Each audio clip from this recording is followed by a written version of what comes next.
Buenas a todos los amigos de Playoffs TV. Hoy estaremos con otro programa de Match Point, conversando nuevamente con Ronald Suris, nuestro amigo de Cuban Spy, y analizaremos lo que ha sido la primera semana de la Liga de Naciones, donde han sucedido muchas cosas interesantes que, bueno, las diremos en poco más de media hora en este programa. Buenas tardes, Ronald, ¿cómo está todo? Buenas tardes, Leo. Buenas tardes. Sí, ansioso por hablar de todo lo que fue la primera semana, el debut de Cuba, ¿no? En la Liga de las Naciones, histórico. Después de 7 años volvimos a estar dentro de este grupo selecto, ¿no? Vamos a decir grupo exclusivo, VIP, si así lo quieres llamar. No salió del todo como esperábamos, pero hay cosas negativas, obviamente, y cosas positivas. Exacto. 4 partidos en los que, bueno, en los que vieron el primer programa. Aquí nos lanzamos a unos cuantos pronósticos. Creo que tú ibas con un 2-2, lo cual ya era un resultado relativamente bueno. Yo incluso era más positivo y decía un 3-1 incluso. Pero bueno, lo que sucedió fue una victoria contra posiblemente el rival más duro del grupo y 3 derrotas contra los que parecían a priori los más asequibles. Eso estaremos viendo en el programa de hoy, analizando qué sucedió, cómo llegaron los jugadores, la dirección técnica nuevamente bastante criticada, bastante cuestionada. Y bueno, sin más dilación, arranquemos, Ronald, con lo que fue el debut ante Canadá, un partido que bueno, que en algunos momentos parecía que sí, que iba a ser sin complicaciones y de pronto, bueno, mejor cuéntalo tú. Sí, bueno, Cuba debuta el día 6, como estaba estipulado. Era el último partido de la jornada, allá en Ottawa, Canadá. Era un partido que los canadienses sabían que podían ganar, ¿no? Y así fueron. Ellos nunca le han tenido respeto a la selección cubana. Y aunque Cuba parecía que en el papel era superior, cayeron víctimas de sus propios errores. O sea, este partido yo saco una conclusión. Cuba hizo sus puntos y ayudó a Canadá a hacer los de ellos, ¿viste? Entonces, en una noche estelar del opuesto de ellos y de su bloqueo también. Ahí empieza, Leito, quizás las dudas sobre si el entrenador Nicolás Vives está preparado para llevar a esta selección. Una vez más, repito, para mí no está preparado, no tiene ni siquiera el nivel necesario pero no de ahora, de hace muchos años. Y se notó mucho porque los jugadores necesitaban un guía en ese momento y no lo tenían. Ellos iban a la banca, se pedía tiempo para decir lo mismo de siempre. Vamos, vamos, con seguridad, con confianza. Así no se gana un partido en este nivel. El entrenador canadiense es nuevo, llevaba 10 días nada más entrenando a la selección de Canadá, apenas conoce su grupo, pero es un hombre que ha sido subcampeón olímpico. Es un hombre que ganó la Champions hace un mes, hace menos de un mes. Entonces, ahí no se puede inventar. Si Canadá llegaba, que pasaba que ellos llegaban al tiebreak, había muchas posibilidades de que Cuba perdiera ese juego, porque en un tiebreak lo gana cualquiera. Y efectivamente fue lo que pasó. Otra cosa que se le critica mucho a Vive, la parsimonía a la hora de hacer los cambios. Si tú estás perdiendo un partido, tienes que hacer los cambios rápido. No puedes esperar a que Melgarejo termine el set para después cambiarlo. Melgarejo se fue ese partido en el primer set de 0-6. O sea, nada, no hizo absolutamente nada en el primero, dejó ir el set. En el segundo, Cuba perdía 21-15 y no sé cómo, un cambio por Marlon Jan, no sé qué, a fulano, Herrera. Levantamos ese set, porque si no hubiera sido un 3-0 y el daño hubiera sido mayor. Yo creo que ese partido marca un antes y un después en el estado anímico de la selección. Al día siguiente se peleó el primer set contra los holandeses, se peleó el segundo, ya el tercero no se jugó. Y el tercer juego contra los italianos fue peor para mí de la selección cubana. No solamente porque su mejor hombre, Jesús Herrera, marcó 7 puntos nada más y se le veía en la cancha que no quería jugar. O sea, él y casi todo el equipo estaba de capa caída. Y los italianos, que es un equipo B, pero sabe jugar a esto, tomó ventaja sobre esta situación. Se pudo ver a Tondique, se Te pudo iba a ver a comentar, Ronald. Tondique por ahí. Te iba a comentar que realmente, ¿sabes? Dando un poco de, no, sintetizando esto, que el equipo realmente parecía que andaba sin cabeza, andaba jugando por inercia estos primeros 3 partidos, incluso hasta el cuarto, que ya lo haremos contra Brasil, fue parecido, ¿no? Cuba jugó más bien por fuerza física, porque saltaban más, porque le pegaban más duro a la pelota, y realmente parece que se llamaron a capítulo entre ellos, porque lo que vimos en esta primera semana fue evidentemente, y el mundo del voleibol lo vio, que la dirección técnica, el comando de Cuba no existe, no existe. Entonces, estamos viendo unos jugadores muy talentosos, realmente jugando por lo que han aprendido en otras ligas, pero que ahí no hay una estrategia, ahí no hay un comando, ahí no hay una indicación, están jugando solo prácticamente, y realmente increíble esos 3 primeros partidos. Yo vi el segundo partido, vi todos los partidos, no, pero ya después del segundo partido, ese último set contra Holanda, contra Países Bajos, perdón, yo dije, bueno, ya, ahora lo que vienen es 11, los partidos que quedan los vamos a perder, y increíblemente le vencimos ese partido ahora sí, que yo todavía no me lo explico, ya me lo contarás tú, porque, ya te digo, el equipo Cuba yo creo que estaba destinado a perder todos los partidos, porque ya hemos perdido contra los dos principales rivales. ¿Qué tú crees que sucedió en ese último partido contra Brasil? ¿Qué pasó? Porque realmente de la dirección técnica no vimos ningún cambio, no vimos ninguna indicación en ese partido contra Brasil, algo distinto a lo que pasaron en los 3 primeros partidos anteriores. Bueno, pienso primero que hubo un cambio de mentalidad, o sea, después de Italia, el equipo ya no habló más con el Vives, se comenta que todas las decisiones las hablan con el segundo entrenador, Giovanni Muñoz, alias Hermano, y que no quieren nada con el Vives, no quieren nada. Entonces, el Vives simplemente hace un cambio que es Masó, salir por Endriel Pedroso. Se decía que Concepción, por ejemplo, estaba todavía con molestias, tenía una bolita en su tibia, y posiblemente el cambio más acertado hubiera sido Endriel por Concepción, ¿no? Tahuada siguió jugando, parece que el Vives lo quiere como titular, después de 5 años en el banco, ahora viene a ser titular Tahuada, ahora que estamos en la BNL, esa es otra decisión que yo, nada. ¿Qué pasa? Brasil jugó muy mal el primer set. Cuba sacó muy bien. Ya los brasileños habían tenido problemas en las semanas para recibir los balones. Adriano es un jugador muy joven, pero que todavía no está listo para estos ruedos. Y lo sintió. Ese primer set que Cuba gana los hace pensar a los cubanos de si mantenemos este nivel, este juego, podemos a lo mejor ganar otro set y nos daría un punto. Obviamente Brasil no se iba a quedar de brazos cruzados y ganó el segundo y el tercero.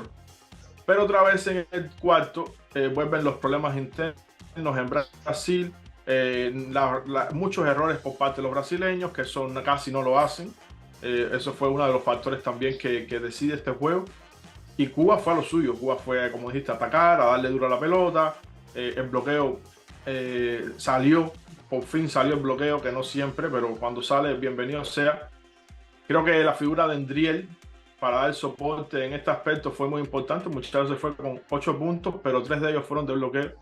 No perjudicó mucho en el saque, creo que tuvo nada más 2 errores, y eso que saca en salto, ¿no? Sí, saca en salto. Pero bueno, va siempre dirigido, no sé qué. Y aparecieron otros jugadores secundarios, como Concepción, que tuvo 13 puntos. Marcó 5 bloqueos, creo que marcó Concepción. En un partido de este nivel, donde es muy difícil bloquear a los brasileños.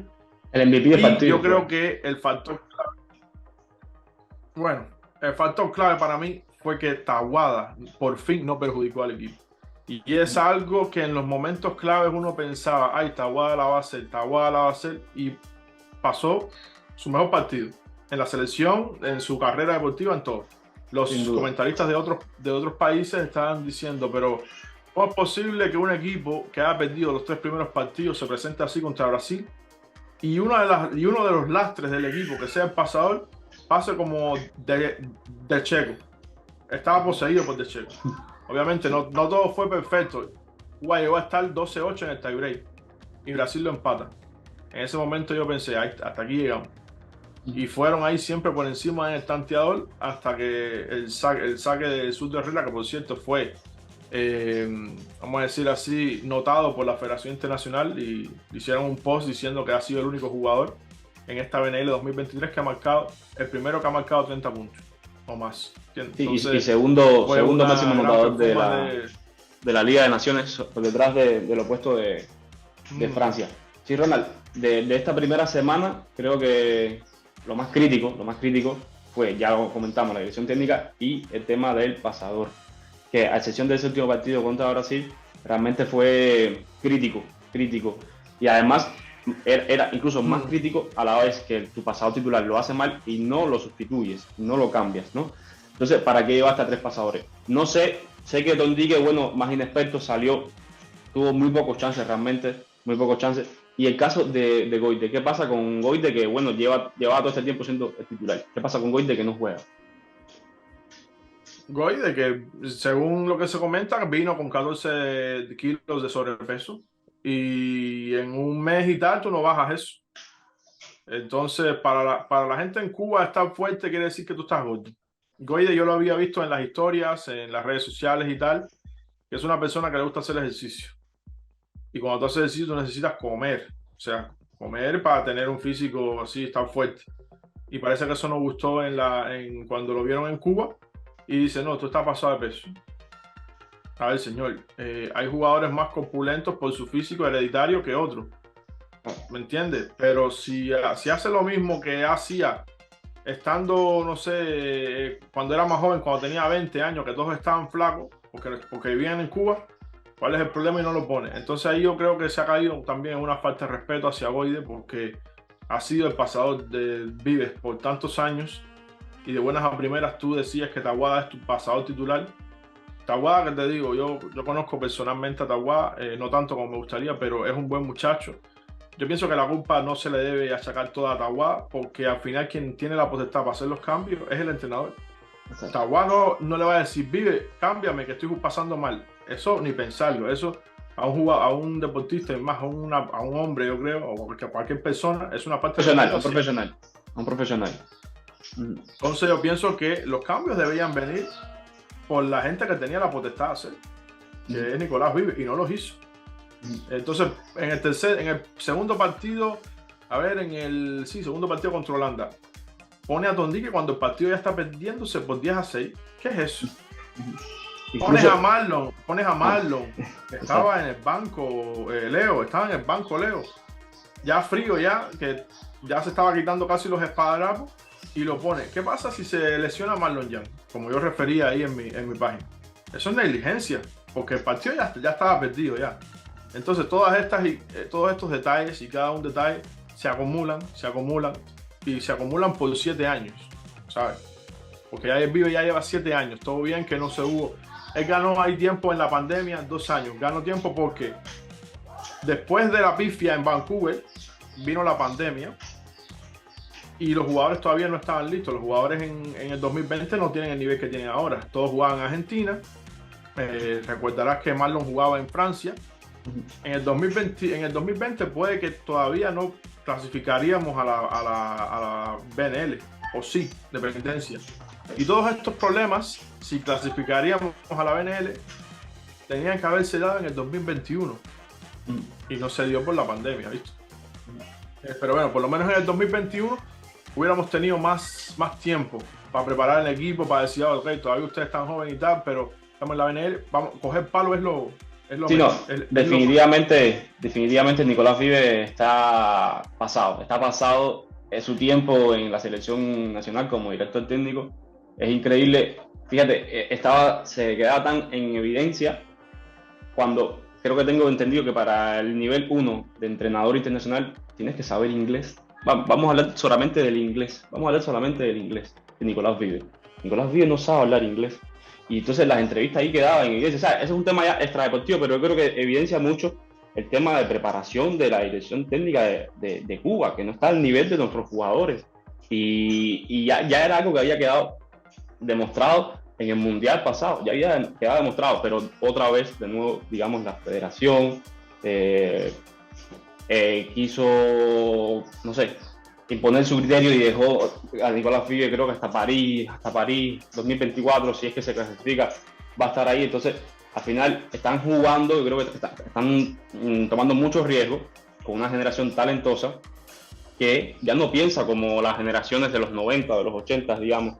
Una generación que si no ven el fruto de su trabajo, si no ven que le dan las condiciones para ellos triunfar, para ellos sentirse provechosos, Simplemente no quiero decir que puede pasar, pero todos sabemos que puede pasar si no hay un proyecto que ilusiona, ¿no? Si no hay un proyecto que te da ganas de seguir aportando, digamos. Sí, no, la verdad, Leo, es que, como tú dices, ya su tiempo caducó hace rato, pero ese es el problema, que la federación no se mueve, ni piensa para buscar un entrenador del extranjero. Hay gente que dice que en las redes sociales, sobre todo, que el vídeo fue el que hizo estos muchachos, el vídeo fue el que los puso ahí donde están, y yo creo que es un comentario que mucho desconocimiento tienen. El vídeo simplemente heredó una generación buena y que no siempre muchos entrenadores tuvieron. Por ejemplo, cuando se van todos los jugadores en el 2012, Fernández, León, Joan Díaz y Resuelo, se había ido Leal y Simón, entra como entrenador Rodolfo Sánchez. Rodolfo Sánchez no tenía un equipo de talento grande. Rodolfo Sánchez tenía, el grueso de ellos fueron los que después dejaron el equipo por el problema en Finlandia y algunos que se fueron antes de eso. Y los resultados de Cuba se notaron. O sea, en el 2013, no voy a decir porque fue el último año de Samuel, pero en el 2014 en el Mundial cogimos palo de todo el mundo. Era un equipo joven. Se retira Keiber Gutiérrez, decepcionado de todo. 2015 fue más de lo mismo. No le ganamos ni a los canadienses ni a nadie. Y en el 2016 lo mismo. ¿Qué pasa en el 2016? Que Gilberto Herrera coge el equipo un mes antes de la clasificación olímpica, que todos no jugaban en ligas, y se puso a entrenar con ellos ahí, no sé qué, y guió a ese equipo a ganarle a Canadá desde lo que mejor sabe hacer Cuba, el saque, ¿no? Esa fue una noche histórica. Le ganamos a Canadá en su casa. No era una sala como la de Vancouver, era un espacio más pequeño, pero le ganamos a esa gente. Y fuimos a los Juegos Olímpicos. Ya todo el mundo sabe lo que pasó meses después. Ya el Venado se había ido, obviamente, porque no estaba de acuerdo con lo que hacía, el trabajo que hacía Sánchez, y se acabó la historia de Sánchez. Ahora, años después, sale un grupo de 4 o 5 jugadores con talento, y es lo que heredó el Vive. Con la suerte de que los contratos se han movido. Esos 2 años de pandemia, los contratos se movieron bastante, se abrió más, ya los jugadores no juegan en Argentina, y todavía sigue jugando el mismo voleibol. Todavía sigue jugando el mismo voleibol. Yo creo que, más allá de todos los resultados, el partido que se pierde con Canadá decidió el destino de Cuba en esa semana. Si Cuba le gana a Canadá, no voy a decir ganarle a Italia y a Holanda, pero pudiera haber hecho un mejor papel contra esos equipos, porque se le puede ganar a esos equipos y se puede jugar contra esos equipos. Nada, ya llegaron a Cuba. Está agendada una reunión esta semana con Ariel Sainz. Vamos a ver después, supuestamente después al término de la semana de Francia, te diré en qué acabó esa reunión. Pero ¿sabes cuáles son los temas de esa reunión? Los temas de esa reunión. Los de siempre, Vives, el dinero de los jugadores y poco más. Sí, porque por victoria en esta Liga de Naciones se da un dinero, ¿no? Por victoria son $9.500 y por derrota son $4.250. Cuba acumuló esta primera semana $22.500. Obviamente, no solamente ahí, están en pendiente los pagos de las Copas Challenger del año pasado, de la del 2018, de la del 2019, que nunca se vio el dinero. Y es el momento de exigir algo, porque si no se ve el dinero, si no se declara dónde se va ese dinero, ¿qué hacen con el Vive? Digamos que la federación por H por B se queda con ese dinero y le dice a los jugadores cualquier cosa. ¿Por qué siguen con el Vive? Cuando pueden coger ese dinero para traer a alguien o 2 gente más calificada que esa persona. Es que ni eso, ¿sabes? No hay ni justificación ni transparencia. Entonces ahí los jugadores creo que están en su derecho de pedirlo. Claro, ¿no? Y más cuando ya hemos conocido varios entrenadores, a lo mejor no los más prestigiosos, los más preparados, pero entrenadores internacionales de Argentina, de Australia. Experiencia entrenando en Europa. Estarían dispuestos a entrenar a la selección nacional de manera gratuita. Entonces esto es un tema que lo necesita. Los jugadores lo saben, los aficionados lo saben, la propia federación lo sabe, pero es una cosa que yo creo que es como todo en Cuba, ¿no? Que va a tomar, digamos, no sé, tiempo para que suceda, o va a suceder una fatalidad. Entonces, esperemos que esto no pase. Entonces, vamos a ir viendo ya, Ronald. Yo creo que la próxima, lo que le queda a Cuba, la segunda semana de Liga de Naciones, donde Cuba jugará en Francia, en Orleans. Vamos a hablar un poco, el director técnico obviamente será Nicolás Vives. Vamos a hablar si pueden existir cambios en el equipo, ¿no? Y ya esto sirva para hablar sobre algunas piezas que yo creo que en la primera semana, yo creo que en mi percepción pueden ser cambiadas para esta segunda semana, si es que se puede. Bueno, ya te digo de entrada que creo que no va a haber ningún cambio. Los que estaba estipulado que los que viajaron, los 14 que viajaron a la primera semana son los que viajarían todas las semanas de la BNL. Esto nada más pasa en Cuba. Esto nada más pasa en Cuba. No está clara la situación de Roami. Simón ya te había dicho que no jugaría el torneo ya de forma oficial. Él tiene programada otra visita, una última visita al fisioterapeuta Carlos Moreno aquí en Sevilla el día 28 de este mes, y terminaría ya su etapa de fisioterapia y comenzaría entonces la etapa ya de adaptación a lo que es otra vez los entrenamientos de rigor y cosas así, ¿no? Simón, que estará con el equipo, bueno, a ver, viajará como fanático a la semana de Orleans para darle el apoyo a su equipo, ya está confirmado. También estarás ahí, Ronald, ¿no? Sí, también estarás ahí. Estaré ahí también apoyando al equipo desde el día 21, ¿no?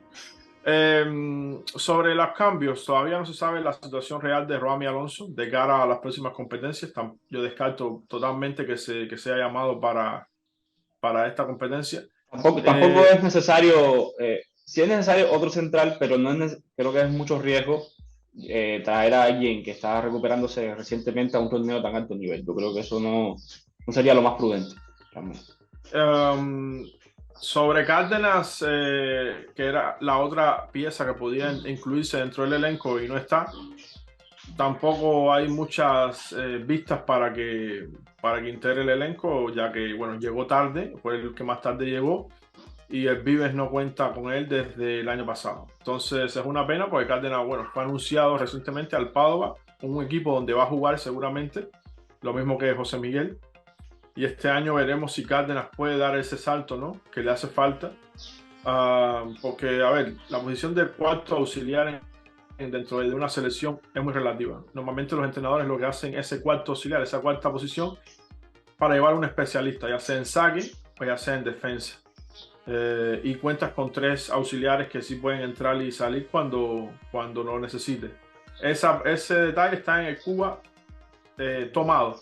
Otra cosa es que no salga siempre como se pide, en el caso de Melgarejo, que ha estado apagado toda la primera semana de la BNL.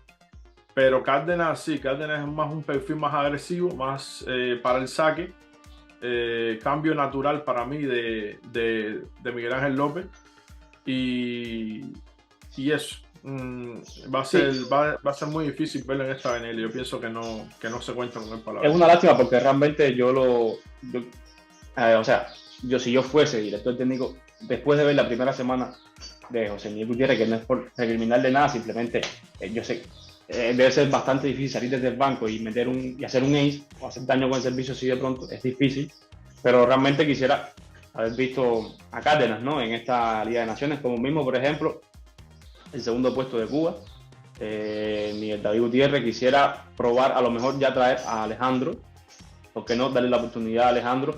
Que tampoco es que tenga el gran peso, porque realmente el peso de Cuba del opuesto recae exclusivamente en Herrera, como vimos esta primera semana, o a lo mejor incluso si tienes 3 pasadores y solamente te casas con uno, bueno, sacar un pasador y ya te digo, llevar a Alejandro, o llevar incluso a otro central joven, a Wilson, ¿por qué no? Estos muchachos que acaban de terminar el sub-21 que ganó aquí en La Habana. No sé, darle un poco de variedad al equipo, porque realmente lo que hemos visto en esta primera semana es que Vives se casa con, digamos, 6, 7 jugadores, ¿no? 6, 7, 8 jugadores. No le da para nada juego a los 14 jugadores que tiene. El problema siempre ha sido el mismo, Leo. Cuando en otras selecciones te dan un ciclo entero, mira, tú vas a trabajar con este ciclo, intentas darle medallas en casi todo, dependiendo del nivel de la selección, En Cuba no, en Cuba todos los años eres como que probado, ¿no? Tienes que llegar a los centroamericanos, tienes que llegar a los panamericanos, tienes que llegar aquí, tienes que llegar allá. Y obviamente que en el equipo no todos tienen el mismo nivel. Entonces tú para lograr tus objetivos necesitas de alguna forma poner siempre a los mismos, que son los que te dan a ti la seguridad. Ese siempre ha sido la filosofía de Cuba. En los tiempos de Samuel, por ejemplo, siempre jugaban los mismos. Simón no tenía descanso. Guerrezuelo está bien, de vez en cuando iba Andrés Díaz. Los únicos cambios que tenían eran los opuestos, Fernando Hernández y Cepeda. No tenía descanso para León, no tenía descanso para Leal, porque ¿quién era el tercer auxiliar? Henry Bell. ¿Te das cuenta? Entonces, ahí se estaba un poco más justificado. Pero ahora que tienes a todo el mundo jugando afuera, No, y incluso a juveniles tienes jugando afuera y tal, no, porque, o sea, hasta el Vives decide quién es baja y quién no. O sea, si tú estás en la selección, no importa que tú tengas 2-5 y tú no demuestras nada en 2 años, tú te vas. Sin esperar, sin esa de que no todo el mundo madura desarrollar al al mismo mismo tiempo. tiempo. Exactamente, eso no existe en Cuba. Eso es para afuera y ya está. Desconozco si después le den el chance de trabajar con la federación, si se busca un contrato por afuera, pero Y no eso, debería ser así. eso que estás diciendo asusta un poco, sobre todo con lo que se verá después de la segunda semana de Liga de Naciones, donde se tiene pensado llevar a este mismo equipo a los centroamericanos. Hey, Y ahí pero, lo más probable es que luego de las malas actuaciones que tenga Nicolás Vive en la Liga de Naciones, estoy seguro que va a querer ir con todo a los centroamericanos, como en plan, como refiriéndose, perdimos la Liga de Naciones, pero gané el centroamericano, porque al final en Cuba, como no pasa en ninguna parte del mundo, creo que eso tiene el mismo nivel, o incluso hasta más un centroamericano que la Liga de Naciones de voleibol. Entonces, eso asusta un poco, porque ya conociendo cómo es la dirección técnica, si es que se le puede llamar así, a lo que hace Nicolás Vive, con respecto a Cuba, lo que hará con este equipo en la Centroamericano da mucho de temer, no solamente Nicolás Vive, te estoy hablando de la federación, a querer llevar a este equipo a una Liga de Naciones. Yo creo que es algo, a los centroamericanos, perdón, yo creo que es algo preocupante. bueno, terminando con esta, antes de que se acabe el tiempo, yo quisiera decir, en la próxima semana, semana 2 Orleans, van a haber 2 semanas, una en Rotterdam, Holanda, y una en Orleans, Francia. Es la semana europea, si se quiere decir así. Ahora mismo estamos en la segunda semana del femenino, donde una se juega en Brasil y hay otra en Hong Kong. Esta BNL, una de las semanas siempre, una de las sedes siempre va a ser en Asia, en el femenino. Y bueno, vamos a hablar sobre la segunda semana. El primer partido va a ser contra Japón. Partido más difícil. Los japoneses ya yo los considero un equipo de élite. Tienen un solo equipo, eso es verdad, un solo equipo, pero el equipo que tienen sí sabe jugar muy bien al voleibol. Es muy difícil ganarles incluso para un Bueno, equipo bueno, eso de un solo equipo, yo vi que tienen tres centrales, yo creo que de calidad parecida, y el segundo puesto de ellos, Millaura, creo, que en el partido creo que fue contra Serbia, se sentía mal bueno, el Nishida y entró y bueno, y fue tremendo aquello. Así que no solamente yo creo que un equipo lo deja. está por verse porque igual Serbia no es un equipo de la élite tampoco. O sea, yo tendría que ver eso con Brasil, por ejemplo. Creo que esta semana ellos juegan con Brasil. Eh, Juegan contra, no sé si Estados Unidos o Estados Unidos creo que está. Bueno, vamos a discutir eso después. Yo creo que Cuba esta semana se va 2-2. La victoria que sí tiene que venir es con Bulgaria. Sí o sí. Primero cuéntame el calendario y después vemos tu pronóstico. Cuéntame el calendario. Cuba el 21 juega con Japón. El 22 juega contra Eslovenia. El 23 juega contra Francia. El 24 descansa. Y el 25 juega contra Bulgaria. De estos 4 países, victorias que veo que tienen que venir sí o sí es la de Bulgaria, e intentar hacerle la mayor resistencia a Francia y Eslovenia. Eslovenia que sí va con su primer equipo, pero Francia no. Entonces, aunque esté en Francia, cualquier victoria sobre estos dos equipos es bastantes puntos para ranking, porque los dos están encima de Cuba en el ranking. Y después de la victoria contra Brasil, ya te digo que todo es posible, ¿viste?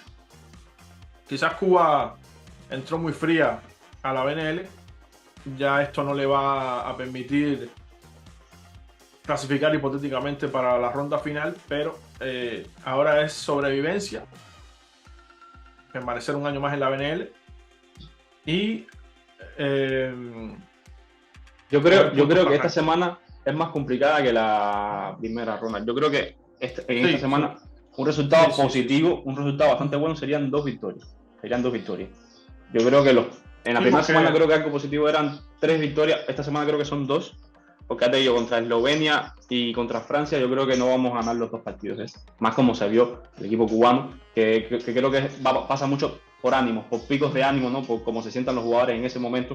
Y un equipo colectivo no puede funcionar así, ¿no? Tiene que mantenerse enfocado todo el tiempo y creo que a este equipo cubano le suceden muchas de esas cosas. Entonces, mantener el foco todo el tiempo va a ser difícil contra Francia y contra Eslovenia, equipos que están acostumbrados ya a jugar en la élite. Contra Japón, igual, pienso que va a ser una derrota, un equipo que ahora mismo yo lo considero en el top 5. Bueno, está el líder en la Liga de Naciones de 12 puntos, perfecto. Y bueno, contra Bulgaria, que igual, Bulgaria hay que salir. Bulgaria le ganó 3-0 a Eslovenia, ¿no? Entonces, igual, es un partido que va a tener que disputarse, que luchar. Entonces, te digo, con 2 victorias creo que salimos bastante bien de esta segunda semana. Para finalizar, diría que el equipo va a salir el día 17, el sábado, para Francia. Ellos debutan el martes, el miércoles debutan. Nada, estarán 5 días ahí. Ya te puedo decir que la selección japonesa ya está en la sede. Eso es así porque son equipos que tienen diferentes objetivos, ¿viste? La Federación Japonesa recibió mucho presupuesto en este ciclo por 3 hombres: Ishikawa, Nishida y Ran Takahashi. Esos 3 junto a los demás, e incluso contrataron a un entrenador extranjero, segunda vez que hacen esto en la historia del programa, y les ha ido muy bien. Ellos confían en una medalla en París. Ellos tienen ese objetivo, y cuando tú tienes un objetivo tan marcado, tan definido, no hay que escatimar en gasto. Y desde eso que ellos hicieron de estar en Francia, ellos se lo pagan ellos mismos. No es la federación que se lo paga. La Federación Internacional comienza a pagar cuando tú empiezas ya a jugar la competencia, que comienza oficialmente el martes día 20. Entonces, es cierto que Japón... Sí, pero todo esto que están haciendo los japoneses ahora... Sí. Decía que es cierto que Japón, los últimos, yo creo, 2-3 años, ha dado un crecimiento importante, y sobre todo en la Liga de Naciones. Los primeros partidos de la Liga de Naciones, recuerdo los años anteriores, Japón siempre empieza muy bien. Ya luego, pues, digamos, por ejemplo, en el Mundial, cuando la ronda final, ya ahí siempre como que, no sé, los equipos grandes terminan imponiéndose, pero en sentido general es un equipo que ha crecido mucho y que realmente ahora mismo para Cuba me parece imbatible, me parece casi imposible. Ronald, hablar de la posición, ¿en qué posición terminamos la primera semana de la Liga de Naciones? Bueno, son 16 equipos, terminamos en la posición 13, pero lo más positivo, aunque esto sea una posición 13, tremenda basura, no. Hay que mirarlo desde el punto de vista que somos los antepenúltimos dentro de los equipos Challenger. O sea, si usted termina último entre los equipos Challenger, usted tiene que ir a la Challenger Cup a rivalidar su puesto e intentar quedarse en la BNL. Esto es algo importante, porque ir a la Challenger Cup supone otro gasto. Y después ser los peores, además del gasto, ya eso juega con la cabeza del atleta, una BNL larguísima, cansado, la fatiga. Yo creo que si Cuba quedaba en esa posición, era muy difícil ganar la Challenger Cup, porque viene un Ucrania, viene un Turquía. Que todavía no estamos seguros todavía, estamos, como tú dices, en antepenúltimo. Bueno, por eso te decía, yo creo que el partido contra Bulgaria va a ser clave. Quien gane ahí ya automáticamente creo ya que está a salvo de todo. Porque, fíjate, después del partido que gana Canadá, no ganó más ninguno, ni siquiera un punto. Y es por eso que todavía me estoy recriminando esa derrota contra Canadá, contra el peor equipo de esa semana. Porque Canadá no es mejor que Cuba bajo ningún concepto. Jamás. Simplemente que saben cómo jugarnos, saben que nosotros nos equivocamos, y en las horas cruciales Cuba no tiene un guía, ellos sí. Y entonces, entonces estamos en el lugar 13 a 3 puntos, dos puntos que ganamos con Brasil y uno que ganamos con Canadá. Entonces, por detrás de nosotros están aquí, China. Aquí lo que cuentan son las victorias. Olvídate de los puntos. Los puntos sí, bien, pero las victorias es lo más importante que cuenta aquí. Por ejemplo, si Cuba se va esta semana 2-2, llegaríamos a 5 derrotas y 3 victorias. Estaríamos por el lugar 11 o 10, más o menos por ahí. Paradójicamente, también tenemos el lugar 3 en el ranking mundial. Nos fuimos con un déficit la primera semana de 6 puntos. 6 puntos perdimos. 6 puntos. Bajamos un puesto. Que se pudieron minimizar gracias a la victoria contra Brasil. Porque Cuba ya tenía, ante el partido de Brasil, había perdido 19 puntos ya. Entonces, ganamos a Brasil 3-2, ganamos 12 puntos y a partir de ahí podemos decir que nada más perdimos 6 puntos y medio, algo así. Vamos a decir 7. Yo creo que lo que tú dices, lo más importante es mantenernos en la Liga de Naciones. Y vaya, a pesar de que ha sido una mala semana para Cuba, también lo fue para nuestros rivales, yo creo, actualmente, que son, ya te digo, países que pueden descender antes que Cuba, que son Bulgaria, China y Alemania.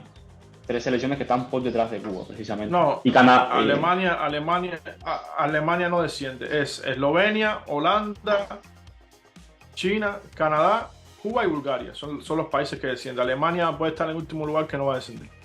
Porque no sabía, pensaba que Alemania también. ¿Por qué Alemania no pertenece a ese grupo? Porque es un score, es un país que organiza eventos y es un socio importante de la Federación Internacional. Más nada que eso. Eso es tema para. Eso solamente es tema para otro programa. Bueno, Ronald, nada, muchas gracias por este programa y a ustedes si les gustó, recuerden suscribirse, darle like al programa, suscribirse al canal de Cuban Spy de Ronald y nada, nos vemos en otra próxima emisión. Apoyen a estos videos para seguir trayéndole análisis de las próximas semanas de la Liga de Naciones. Chao, Ronald. Chao.